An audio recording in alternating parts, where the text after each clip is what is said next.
Next, our featured speaker is Liebergot. Cy was on the NASA Mission Control Center staff through the Apollo 15 launch. He is here tonight, as you all know, of course, though, to talk about what happened on the Apollo 13 mission. And if you thought the film was something, Cy lived this. And I can tell you that his pre-dinner conversation was interesting, so we're looking forward to this. Cy played an important role in the rescue of the astronauts. He was, unofficially, he says, a technical consultant on Ron Howard's exciting movie, meaning that Cy is a really nice guy who gave them a lot of his time. Cy, we are waiting eagerly. Cy Liebergot.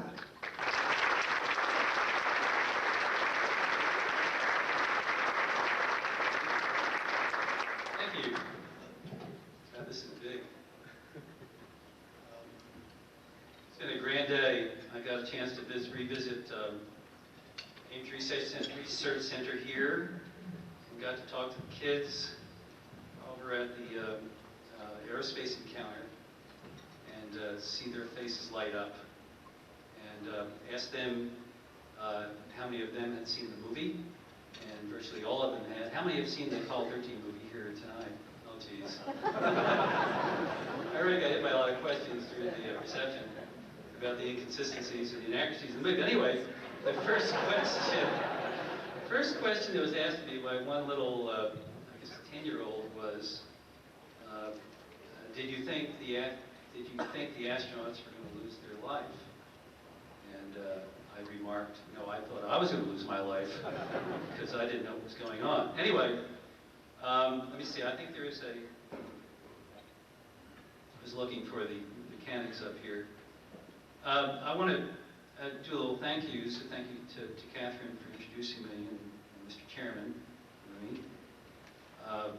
Special thanks needs to go to Michael Wright and Edwin L. Carey. They've been my host on this trip, and they've been absolutely impeccable. And they went through a lot to get me here, as a matter of fact, to make sure that I was prepared. So tonight, what I want to do is to share with you a dramatic part of our nation's space program, especially Apollo 13. For those of you who haven't seen the movie, you'll have to agree I don't look like Clint Howard, who played my part. Clint sent that to me, not knowing how I would use it. Anyway, think back 25 years ago. We had, back then, we were able to say there was a period of time that we had people traveling to the moon, about every 3 months. That was simply incredible. I mean, there are people today can't even conceive that we ever even thought of doing that.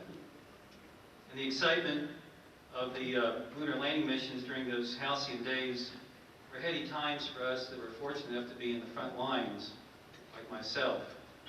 And I use quotes on the front lines. Because we were young, and we were fearless, and we were ready to go to the moon. You know, after all, no one told us we couldn't successfully land people on the moon, and we did. However, after only the second moon landing, travel to the moon quickly became very boring, an old hat to some people, especially the news media, who apparently controls our future. And let me assure you all, it was never boring. The planned activities became routine, but something would always occur to keep us on our toes. Some little thing.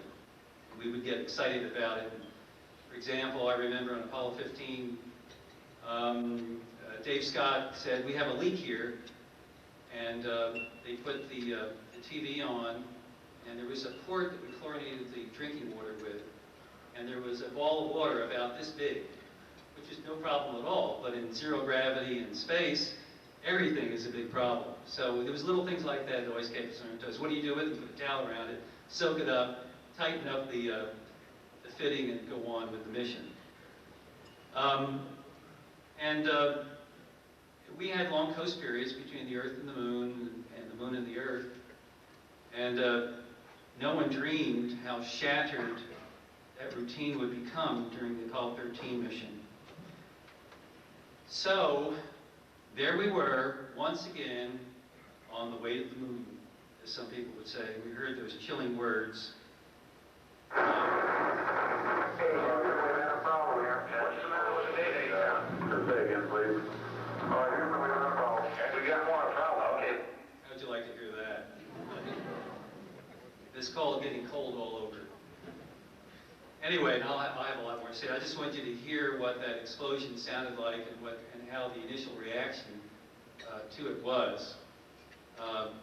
We'll have a little more audio later on that, actually taken my console. Anyway, needless to say, I and everybody working on the mission didn't need to hear those kinds of words. So my talk this evening will not be a steely-eyed missile man technical discussion about what went on. As you've been told, it's going to be a personal perspective of what it was like to be on the front line as a flight controller during this emergency. And you're probably wondering why I remember all this. I remember it because people keep asking me about it. Anyway, I was in what we call the NASA mission flight controller, and as such, I was part of the flight operations team that planned and executed the Apollo lunar missions. And we didn't receive the recognition that our astronaut friends got, but we flight controllers were equally highly motivated individuals who considered ourselves as ground-based astronauts. And we did all the things that ground-based astronauts do. We drank a lot of beer and swashbuckled a lot. And we were young, so we got away with that. And as a matter of fact, such was our esprit de corps that we had our own mission patch, which has been updated to reflect the shuttle missions. And on this mission patch, you can see the Latin, which I won't pronounce, which means achievement through excellence. And the sigma is the total team effort that we had. We really believed in that. This was created by Gene Kranz, of course, our General Savage. And we were the folks, technically, that in real time performed the command and control, kept the data flowing, planned the spacecraft maneuvers and other flight activities, and monitored and reported on the health and performance of the crew and the spacecraft systems. And that was my specific job. And all this was very necessary because the spacecraft could not possibly carry all the equipment necessary to make it independent of the ground, although shuttle comes a lot closer nowadays. Apollo Flight Operations was controlled from the Mission Control Center in Houston, Texas, which most of you are familiar with. It housed the Mission Operations Control Room, which is an acronym, another NASA acronym, MOCR, pronounced MOCR, and it looked like this. And I'll show you this slide again. But we had about 25 people in this room that were the frontline troops that controlled the missions. And by the way, the third floor MOCR is now, it has been designated a National Historic Site. So it's pretty well gutted, but we hope that it's going to be preserved. But NASA has a way of not doing these things. Could I get some water up here? Okay, I'll get it. The flight director was the HFCIC. And just relax, it stands for Head Flight Controller in Charge.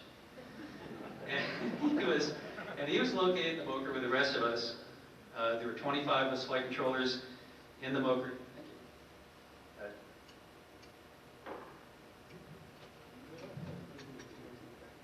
Oh, we needed one. Thank you. And he was located in the MOCR with the rest of us, 25 flight controllers, and he was called, and we reported directly to him, and he was called Flight. That was his call sign. And he was the final authority for everything that took place in the mission. You talk about a dictatorship. But he had to be right, because if anything went wrong, it fell directly upon the flight director's shoulders. And there's all decisions relative to the mission and all communication with the crew had to go through this person. And his decisions thereby affected the safety of the crew and the success of the mission. The MOCR flight controllers, of which EECOM was one, were in turn supported by other flight controllers that were in staff support rooms off to the side. And they had greater expertise and greater, they had other information that we didn't have in the front room, so they had greater analysis capability. So they reported to us, and we reported to the flight director, and it's a typical organizational setup. But in turn, all of those people, all of us were supported by a huge engineering community. We were engineers too, but these are the design and development people. It was an incredibly huge pyramid with the astronauts at the very tip of it, as many of you know. And more specifically, I was an EECOM. This is another NASA acronym that dates from the Mercury program, right from the beginning. It originally stood for Electrical, Environmental, and Communications. We also did communications back then. And as a NASA EECOM, an Apollo EECOM, I was responsible for monitoring roughly half of the systems of the Apollo Command and Service Module. The other half belonged to a flight controller called Guidance, Navigation, and Control, GNC. And these systems included, and this is, I'm an electrical engineer by my degree, and these systems included all the mechanical systems, all the instrumentation, all of the sequential systems, the atmospheric control, electrical power and generation and distribution, thermal control, and even the waste management system, or MIRTLE as it was called. And we could, and I must tell you, the astronauts soon learned we could tell when they got up to use the waste management system because we could read the data on the ground, and it always annoyed them that we could do that. Always. And we can still do it on the shuttle, even with greater detail.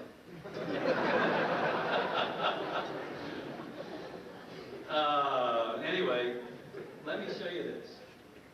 There are two slides I show you to show you the myriad of data that we had to look at. These are two of the screens that I had to look at always on my console. I'm sorry some of you can't see.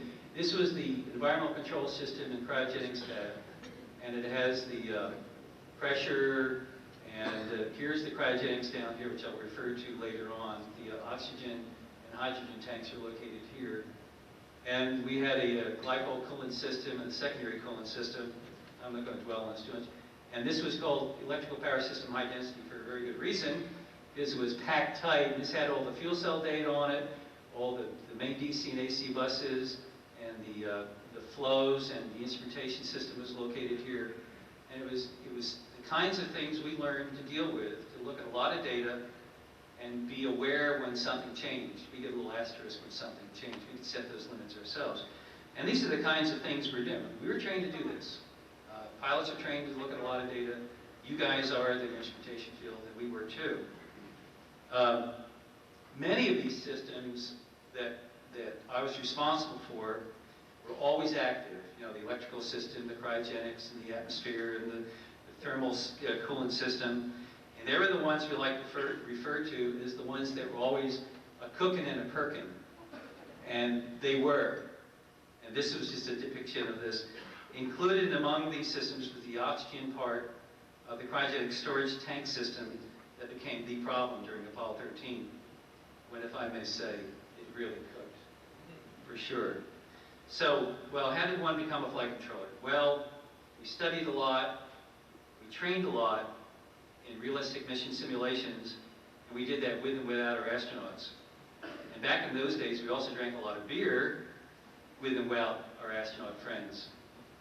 And that's something a lot of people don't know. We were very close to them, and a lot of them would join us flight controllers in our favorite ice house, and we would do a lot of beer drinking before they flew and tell stories. And that's why I've been accused of being hyper-anecdotal, because you develop all these little inside stories over the years, and we told them on each other. Anyway, that was essential training, like I said, in the name of esprit de corps. I'll pass one of the anecdotes on to you. I remember when my first EECOM experience came while side-saddling with an experienced EECOM named Rod Lowe. It was during, we were running a day of what we call entry simulations, where we only simulated just the last couple hours of the time period coming into the Earth's atmosphere at 25,000 miles per hour. And it was a time-critical period, so it really trained us to deal with time-compressed problems. And our simulation people were never kind. They would throw stuff at us that there was, remember, one simulation we came in with no communications and no navigation and guidance. We just came in like a bullet. but they decided we'd be able to do that. But anyway, I was side saddling with Rod Lowe during an entry phase simulations. That was part of our training. Part of the final phase of our training was a side saddle with an experienced EECOM, a flight controller, and listen in, stay plugged in, see how he responded to the problems, and then we would then fly the next mission on our own. Anyway, it was during one of these simulations that I was thoroughly tested.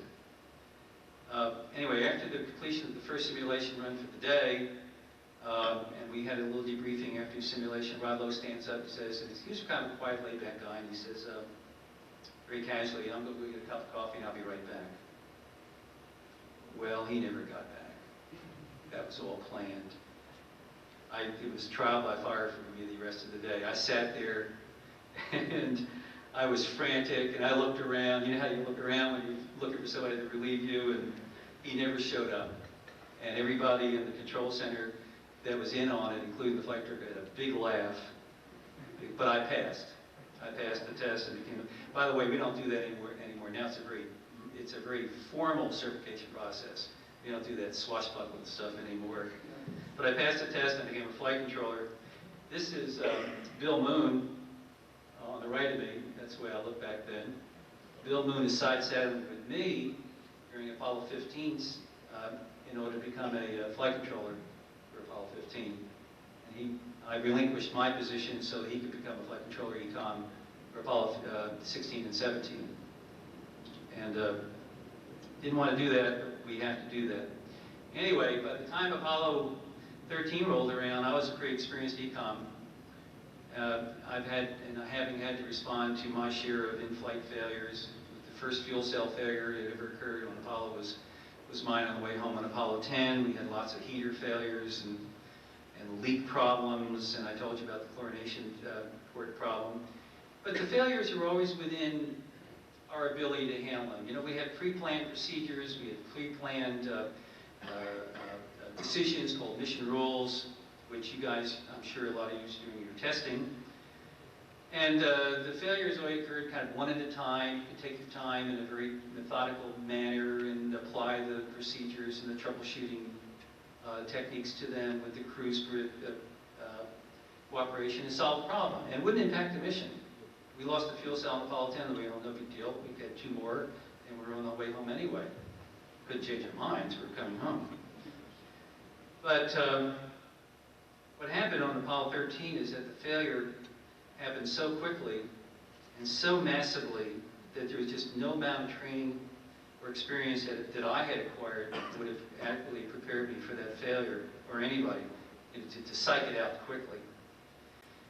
And poignantly, I remember overhearing one of my backroom guys on one of my intercom loops remark despairingly to one of the people in the back room, I don't know where to start. And that pretty much characterized how we all felt during that. Nobody knew where to start. The thing had cascaded so quickly into the ultimate failure of, which I'll get to, no one knew quite where to start. And that's where my head was. So let me recount some of the events leading up to the oxygen tank explosion, and then I'll play a short tape of the actual intercom audio that took place on my EECOM console during the mission, during that emergency. And you'll hear the actual interaction. As it would happen, it was during my last hour of my 8-hour shift, and my relief EECOM, Clint Burton, was due to show up soon. The flight crew had finished their TV show, which the TV networks had ignored, and we were preparing to bed the crew down for their sleep period. And this is what it looked like moments before the explosion. There's Gene Kranz. I'll go over this. There's Fred Hayes at the end of the TV show on the group TV display, and I'll show you more of this. But this is what, here's my head, here's Gene C. Buck Willoughby, and I got to point out the Capcom was 2 feet away from me to my left. So, and the flight director was behind me about 3 feet. So there wasn't much place to hide to.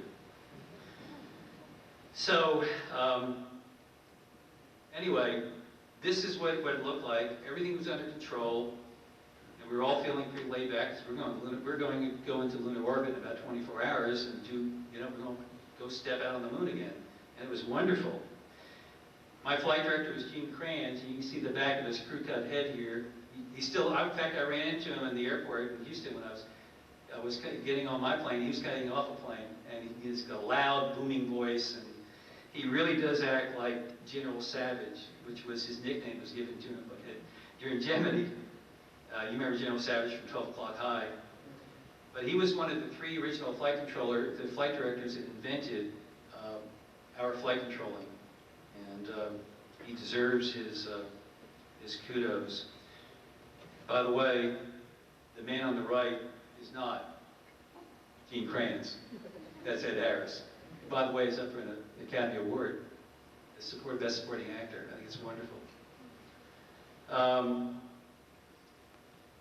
Anyway, I had a couple of simple spacecraft housekeeping items, we call. Little things you gotta tidy up before the crew went to bed. We were charging one of the 3 batteries in the command module. It was full up, and I wanted to tell them to stop that. And I wanted the crew to stir the cryos up too, mix up the cryo tanks, the liquid cryo tanks. There were 2 liquid oxygen tanks and 2 liquid hydrogen tanks, and these were the tanks that provide the breathing oxygen and the fuel for the 3 fuel cells that produced electricity and pure water. So, and this was going to be an extra one. And let me show you something here. This is a slide, for those of you who see that. This is the service module. The command module is up above. The service module can contain all the servicing equipment, and that's what it was called that. One wedge segment of it had the 3 fuel cells. Here's fuel cells 1 and 3 here that failed. And down on the shelf below were the liquid oxygen tanks. This is oxygen tank number 2 that blew up. And it's, the fact that it blew up took out these 2 fuel cells, like that. So that's what happened. It blew off this side of the spacecraft, as a matter of fact. So that's what the hardware looked like before the explosion. And I thought you might want to see that. The tank stir was normally done when the crew woke up each day. And the reason that I needed an extra stir, the reason we started up is because in zero gravity, liquid oxygen and hydrogen tends to stratify, and we had a capacitive gauging system which got faked out, but with this layering, if you didn't make it homogeneous or stir it back up. And these 2 little fans we stir this stuff up with.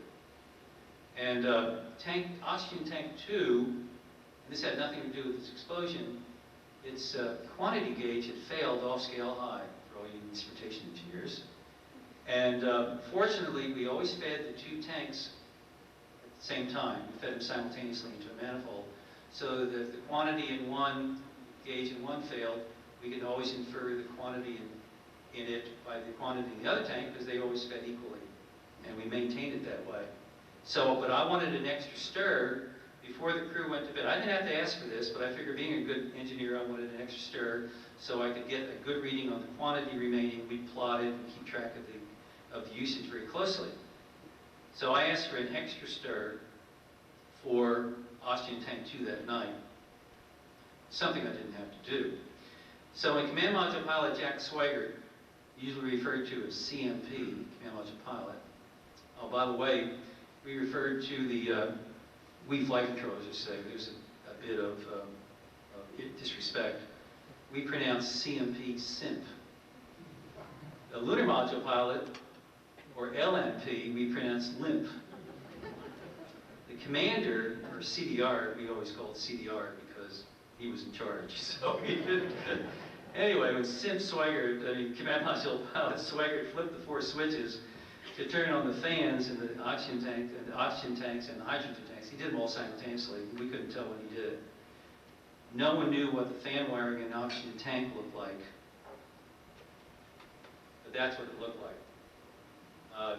If later on, if you want to know, because of a failure in procedure and equipment, the insulation had been burned off the wiring in the tank. And this is post-mission testing, and this is all twisted pair wiring, so when the insulation, the Teflon insulation burned and cracked away, we were ready for a short circuit, which is what we got. So what happened was we got a spark in oxygen tank 2 in that fan wiring, caused the tank to explode within seconds, and if you weren't looking for it, you missed it. And we did miss it. And I'll show you why. We started missing it in real time. And this is what happened. As I pointed out to you, the oxygen tank blew up, impacted the fuel cell shelf above, and it caused the valves to shut, started the fuel cells within a minute. Side of the spacecraft blew off. Side of the spacecraft blew off with a force estimated to be 60,000 psi, which is about equivalent to 7 pounds of TNT. 7 pounds of TNT, according to my brothers at Langley, would level a 3,000 square foot house. So it was a big deal. As a matter of fact, if that panel hadn't come off, we could have severed the 3 frangible tension ties that held the command module with the service module, and the thing would have just swung apart like that, exposing the heat shield, and that would probably, in the end, because the heat shield would have probably cracked, and that would not provide us any protection for entry. So we were kind of fortunate in that. So 2/3 of the electrical power system, generating system was gone. We now had 3 hours of life left in the command module. And for those of you who know some of this, thank you, Mr. Murphy. Mr. Murphy was at very strong, diligent work on this mission. This failure took 5 or 6 years to develop, a little bit at a time. And this is what the actual explosion, the actual service module looked like when the crew jettisoned the service module before entry. It actually did blow off the side of the spacecraft. And that's one of the pictures aren't very good, but that's what it showed. The failure that occurred on Apollo 13 may be described as a technobabble, as a cascading, multiple systems failures, resulting in quadruple failures, blowing off the side of the spacecraft and replacing the flight crew in dull failure. And that's what dominoes do. And we had just that. It all cascaded, and within a minute, you couldn't tell where the failure started. And that we took steps after that to make sure that we could always tell where failure started by latching up indicator lights so that we didn't run into this again. Not knowing how the failure started really got in our way. So there I sat with 1 hour to go on my shift, looking at my telemetry data screens that indicated the most probable failures of 2 of the 3 fuel cell electrical power plants. 1 whole tank of oxygen gone, the other one leaking down with less than 3 hours of life remaining. And Flight Director Gene Kranz and Capcom astronaut Jack Lausman, who sat to my left, pressing me for recommendations. It was an incredibly tense time. A monster failure had occurred, and I didn't have any quick answers. And I felt very much on the spot. And I can say that very calmly now, but there was nobody to turn to. My back room was very quiet, because they didn't know what was happening either. And I will admit that there was a fleeting thought of wanting to get up and go home. And of course, that wasn't an option. And I want to read you something. Gene Kranz had once said that the hardest part of being a flight controller was being the last man in the decision chain. That occurred, Kranz said, when a problem was passed to a flight controller at the last minute, and he had to solve it all by himself. If he made a mistake, he did it in front of the whole world. And we never thought about that, but that's exactly what we were faced with because of the high profile that we had of being in the MOCR and being on part of the Apollo program. So let me show you real quickly what I've done here on this screen. It kind of is part of the CD-ROM that I helped produce. It shows just the data points that were indicative of the failure, and this is after the failure. Here's 3 fuel cells, 1, 2, 3, and this is the current. This is 0 current. Fuel cell 2 picks up 53 amps. Fuel cell 3 is no current. And the use of the O2 and H2 flows to them, there is 0. Main DC bus B was gone because the fuel cells were gone, and that fed AC bus 2 was gone. I mean, we had half of the electrical system, distribution system was gone in the spacecraft. And fuel cell 2 was at picked up 92% of the load. And it was at the very limit of the amount of current it could put out and still maintain 28, 25 volts, which was the limit of the equipment on the spacecraft. The equipment didn't want to operate anything less than 25 volts DC. So we had to bring a battery online, one of our precious entry batteries, to keep the voltage up and keep the spacecraft operating. Otherwise, I mean, they had no place to go. The lunar module was not activated. Fortunately, we were still attached to the lunar module, and we had all of its supplies. Here's, very quickly, here's the cryogenic supply data.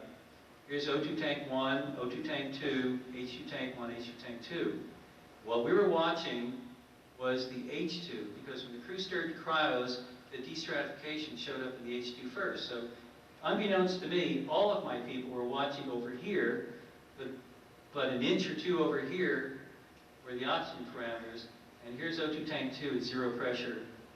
And here's O2 tank 1 at 377 psi, normally at 850 psi. So this is when we had about an hour and a half left. But this is how much data we had to look at and what it looked like. And this is the reason why when you focused over here, we weren't focused over here. Easy to miss. It wouldn't change anything. Almost 50 data readings had gone bad so quickly that at first I had thought it had to be an instrumentation problem. A huge instrumentation problem. And I immediately said so, because that was part of my training. And these words have haunted me for years. You talk about an understatement. I have never lived it down, ever. I mean, it was just absolutely impossible for me to believe that 2 of the 3 fuel cells were dead, and what had happened to the oxygen, that the tank had actually blown up, and we were losing the last oxygen tank. But shortly, the realization would dawn, and I would recommend to the flight director that we had better get into the lunar module, because if you've seen, probably some of you have seen the code out there, we're going to hit 100 psi in the remaining oxygen tank in 154 minutes, and that's the end right there. And that was a pretty stiff time for all of us. So that I was certain. And it was only when I reviewed the playback data later that I saw the skyrocketing O2 tank 2 pressure, and I realized that the tank had exploded. And needless to say, I felt pretty sick, and I went home. It just took a long time to get over that. There's nothing I could have done about it. It was just that nifty to have seen it from the beginning. Anyway, now I want to share with you a short, and it's short, time-compressed audio tape of the intercom loops that were actually on my console at the time. It runs about 3 minutes. You'll be able to hear the actual interaction between me and my backroom flight controllers, my electrical power system guy and my environmental control system guy, Larry Sheeks, and George Bliss. You'll hear Flight Director Gene Kranz, you'll hear Capcom Jack Lausma, you'll hear the astronauts, you'll hear other flight controllers giving instructions to the crew, the flight director, or flight, as he was called. So let me set the scene again for you. Again, the cruise TV show had just ended.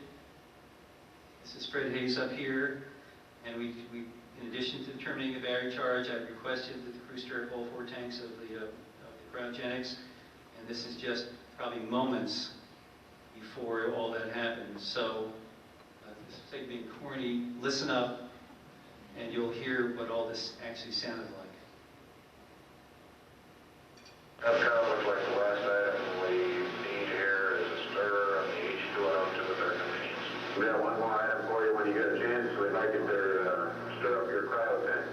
Okay. In addition, I have Jeff and Trunnion for a look at the common bed if you need it. Okay, bye. Hey, we have a problem here. What's the matter with the data? Say again, please. Oh, here's what we got a problem.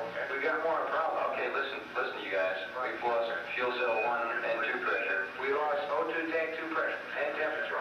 Okay. Stand by. They got a problem. Maybe both waterfall. Okay, Floyd. We've got some instrumentation flights. Let me add them up. Raj. Stand by there, Gene. We're looking at it. We have a pretty large bank associated with the cause and warning now.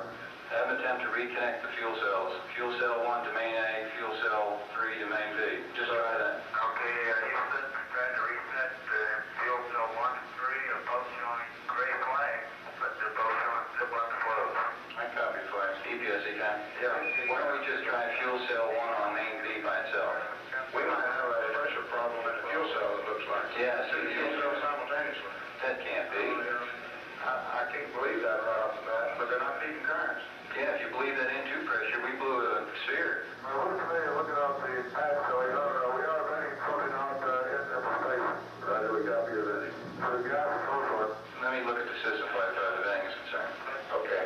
Flight, say again? Have you called in your backup EECOM now? See if we can get some more brain power in this. We got one here. Roger. Okay, now let's everybody keep cool. Let's solve the problem, and let's not make it any worse by guessing. Flight, go ahead. I think the best thing we can do right now is start power down. Dick, you want about 10 amps worth? Yeah, we can. Okay. Anything will help right now. Flight, I've got a feeling we've lost 2 fuel cells. I hate to put it that way, but I don't know why we've lost them. It doesn't all tag up, and it's not an instrumentation problem, to the best I can tell right now. You see that EECOM? Go ahead. How's that temperature look on the O2 tank 2? It doesn't look good. That worked from flight tower. Bring me up another computer in the RTCC, will you? We got one machine on the RTCC, and we got dual safety heat downstairs. Okay, I want another machine up in the RTCC, and I want a bunch of guys capable of running D-logs down there. Roger that. Dick, you want that battery on? Yeah, we've been on that 30 minutes, but we take it off now, we're going to put that fuel cell 2 to its knees. Okay, it's low, it's been low. It looks like the culprit is probably Venice. In fact, it's probably the one that blew, if anything, caused the problem. The EECOM, you see it. Go. Okay, Si, where were you going at here? Trying to figure out what happened to O2 tank 2. Right. Why did the temperature drop so suddenly? Because it probably don't have anything left in it. EECOM. No. It looks grim. Yes, it does. It's 5 amps and no pressure increase. Flight EECOM. Go ahead, EECOM. The pressure in O2 tank 1 is all the way down to 297. We better think about getting in the limb. I'm going to have to power way down. I don't know if I'm going to be able to save the O2 for the 3rd fuel cell. Flight, we're going to hit 100 PSI in an hour and 54 minutes. That's the end right there. My controllers, I'd suggest you start handing over because I think a fresh team is probably going to be thinking clearer. I think the rest of us can continue working in some other function in support of that new team coming on. Now, let me tell you, we're in the danger of losing all 3 fuel cells. Flight EECOM. Pretty exciting time. I must tell you, every time I listen to that bit of audio, my heart really starts racing again. And it's very humbling. Anyway, I must admit that I was very relieved, and there's no pun intended here, to hand over the reins of the console to my fellow EECOM, Clint Burton, even though it was a very hot potato, because Clint, for the next 2 hours, would oversee the orderly shutdown of the command module power and the inevitable failure of all the power and loss of the oxygen, while the others of the flight control team and the crew scrambled to activate the lunar module in time so they could get into it and start living in it. So it was a very, very hectic 3-hour period, is actually what it was. But from the time that the tank blew up to the time that the crew actually got into the lunar module and the command module was totally dead. And so, you know, anyway, I got up and left the console, and I must tell you, I felt rather humbled and somewhat snake-bit as I walked away from the console. As I was reflecting that major electrical problems always seemed to turn up when I was around. I was on duty when, as I told you, when the fuel cell failed for the first time on Apollo 10 on the way home, and I was sitting next to EECOM John Aaron, having handed over to him for the launch phase of Apollo 12, and was struck by lightning, which knocked all 3 fuel cells offline and knocked over half the instrumentation system offline. John was cool. We could have aborted that mission, but he figured it out and was able. But that was a condition that we were able to reset from. The lightning hit Apollo 12 and caused a reverse current transient, which caused the fuel cells to trip offline, and we just put them back on and kept going. So, and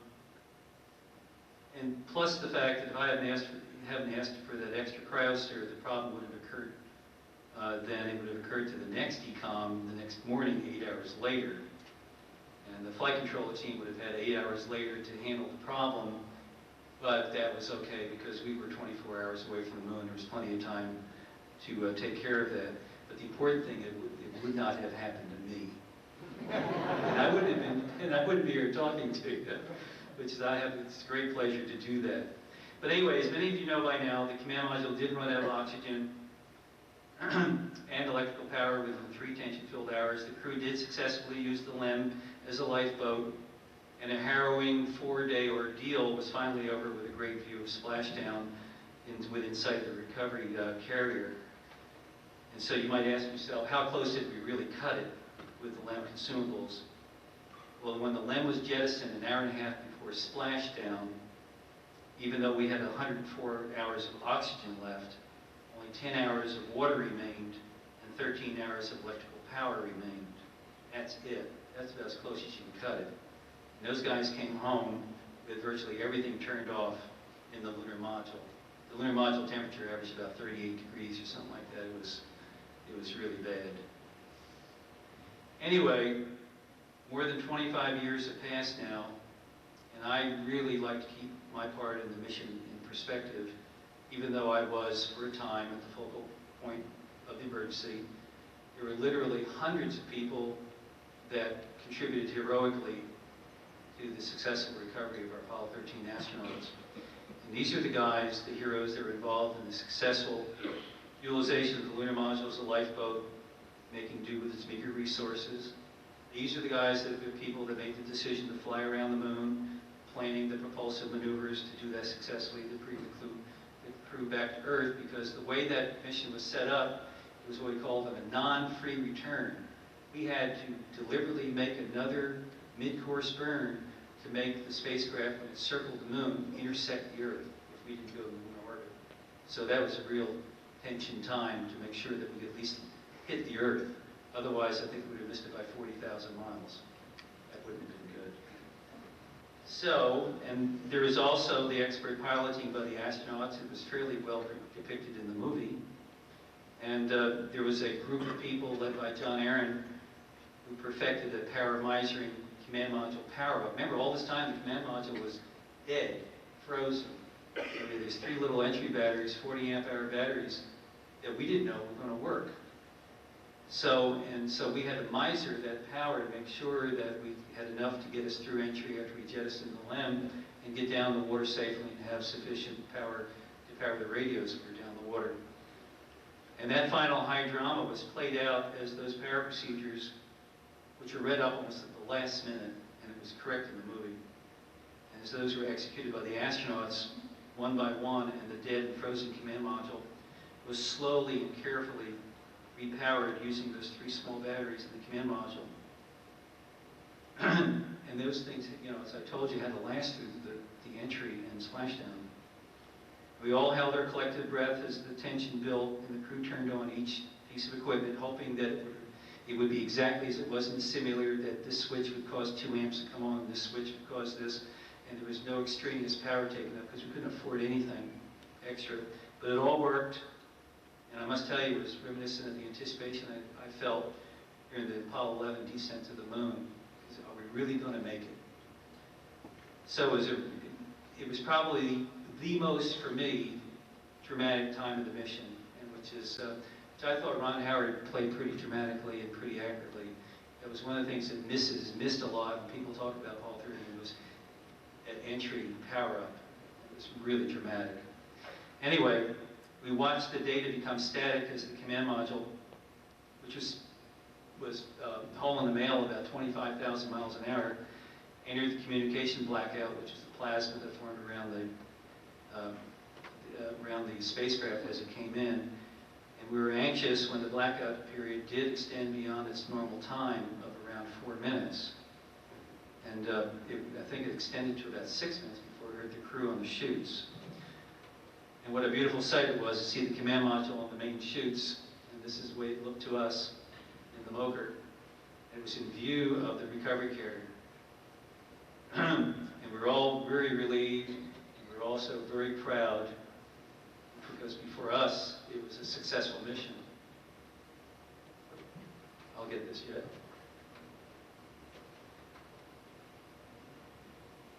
We landed within 4 miles of the recovery carrier.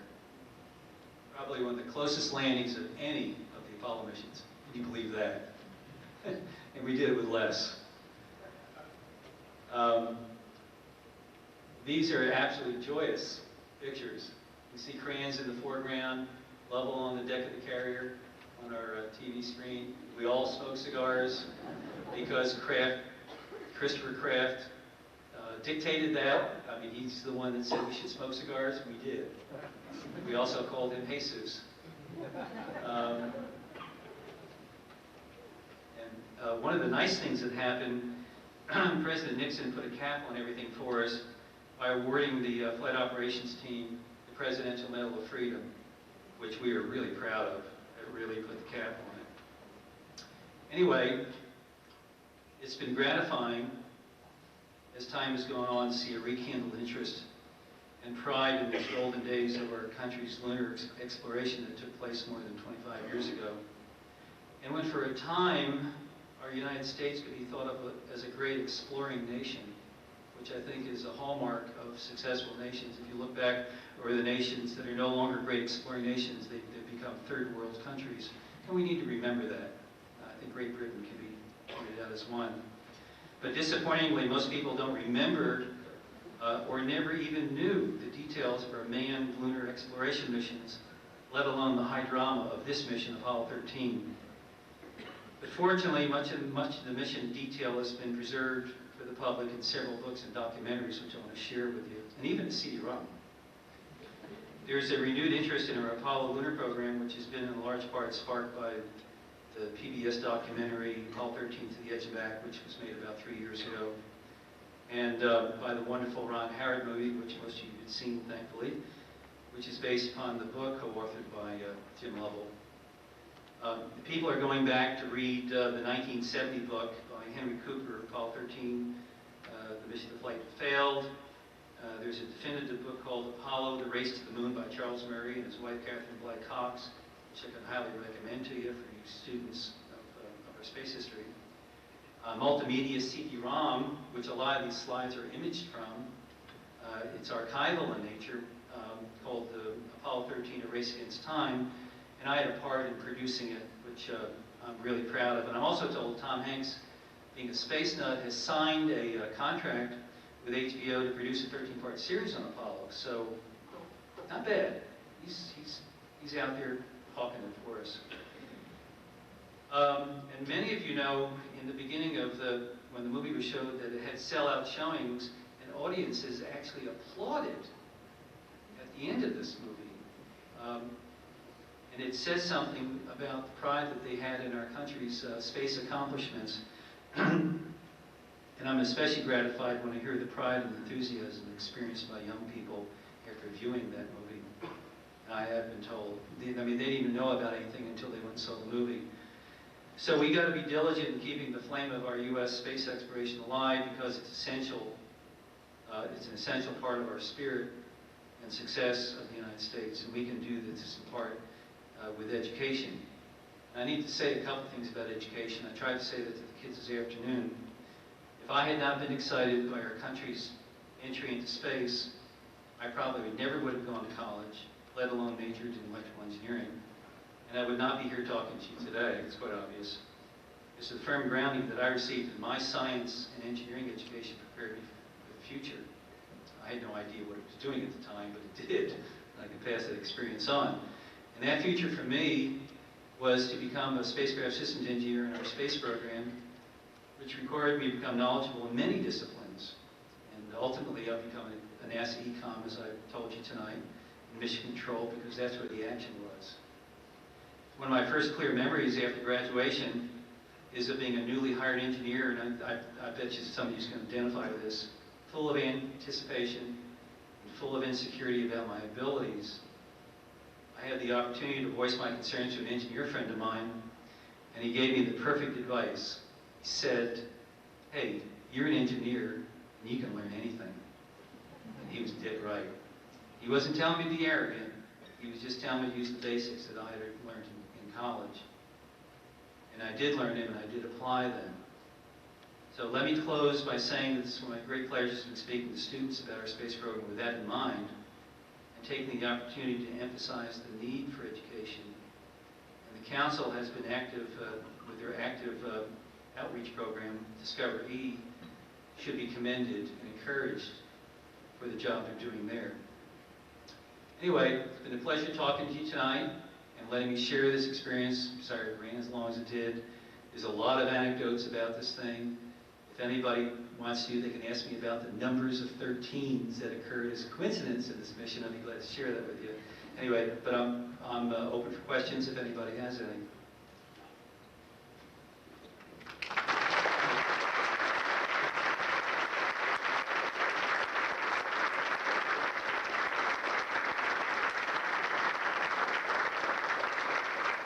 Thank you, Si. I hope Ron Howard gave you a closing credit, at least.